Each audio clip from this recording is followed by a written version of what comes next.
بسم اللہ الرحمن الرحیم۔ حضرت ابن عباس رضی اللہ تعالی عنہ سے روایت ہے کہ رسول اللہ صلی اللہ علیہ وآلہ وسلم سے کبیرہ گناہوں کے بارے میں پوچھا گیا کہ وہ کون کون سے ہیں۔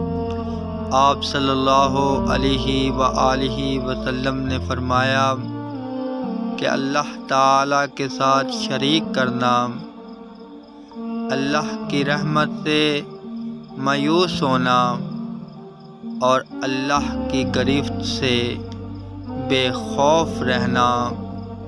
حضرت عبداللہ بن مسعود رضی اللہ تعالی عنہ فرماتے ہیں کہ اللہ کے ساتھ شریک کرنا، اس کی گرفت سے بے خوف ہونا اور اس کی رحمت اور اس کے کرم سے نا امید اور مایوس ہونا کبیرہ گناہوں میں سے ہیں۔